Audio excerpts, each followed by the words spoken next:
Okay, you got a 2009, I think 2009.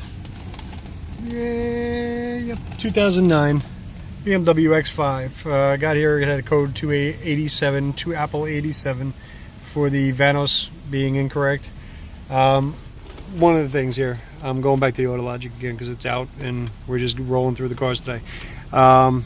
So one of the things I want to point out here is how do you actually approach this car? How do you approach this code if the car is not actually acting up? As of right now, showing no faults in there.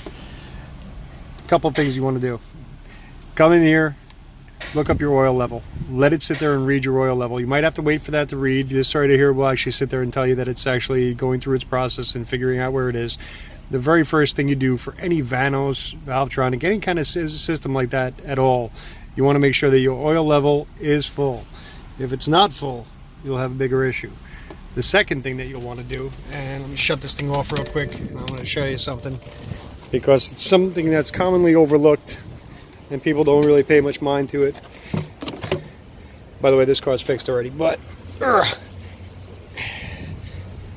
if you come in here and you start removing your oil filter carefully, so you don't get it everywhere, and your oil filter is laying behind, and that little cage inside there, that little stem that's inside there is no longer there, you are going to have those Vanos codes. That oil pressure will bleed back off as the car is running and not get to where we want it to. Now, Vanos solenoids are down there in that muck right there, which I can't really point to with anything. Let's see if I can get in there and point right over here. That's where your Vanos solenoids are located. In this car and in some scan tools, we have, let's see here, yeah, and BMW, who designed this, huh? If you have a proximity key, why do we have to put it in the freaking dash? Never understand that. Just give me a regular key at that point. Anyhow, in here we have some tests that we can actually do. If we go back, we go into service functions, test functions, and run an exhaust Vanos test. There's no fault code stored for it right now. We don't care. What we want to do is just jump right into our check Vanos solenoid valves. In this part here, it's going to purge the valves in order to remove any dirt contamination from the channels. Start the engine, which we already did. Hit next.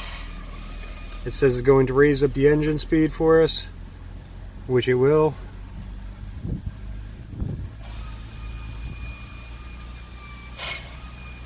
And now it's going to give you your desired and actual, and then it'll hop back out of that screen again and tell you that in the next step there, the exhaust camshaft is adjusted by approximately -10 degrees of the crankshaft angle. So all they want to do is see if it's actually moving. So we're not doing anything, it's just going to do it. It's going to go for 20 degrees.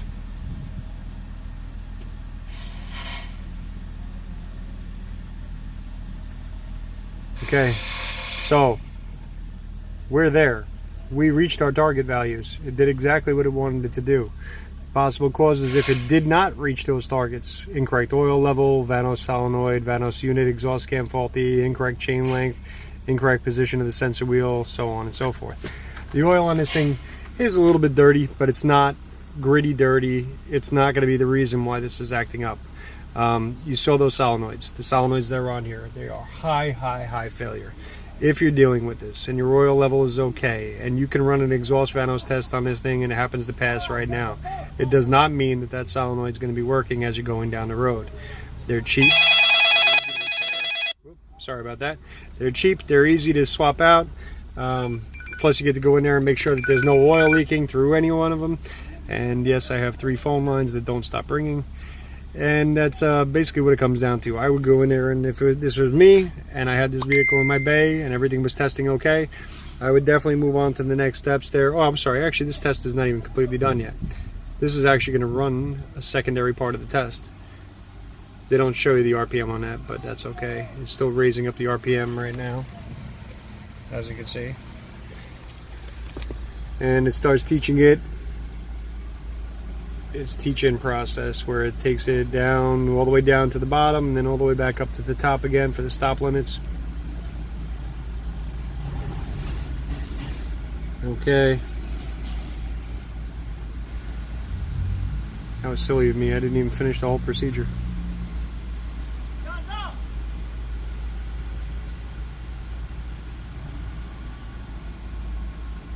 Service functions complete. Just make sure that you go back out from there and verify that there's no codes set after you've done that, which in this case here there is not. So as of right now, everything here is working okay. This car also had an oxygen sensor code. That was just a bad oxygen sensor heater circuit. We're already fully warmed up. It's actually not setting that code right now, but it just takes too long to heat up. But that's really what you got there, though. These are some of the things that you want to do when you're out there testing. Again, if this was in my bay right now, this thing would be getting a set of Vanos solenoids on there simply because of the price that they are. Right from the OEM, they're cheap enough. And I would pop them in there and verify that everything is okay. That high failure of an item, that's one of those moments in time where you can sit there and take an educated guess and probably be right 90% of the time. So just figured I'd share that with you.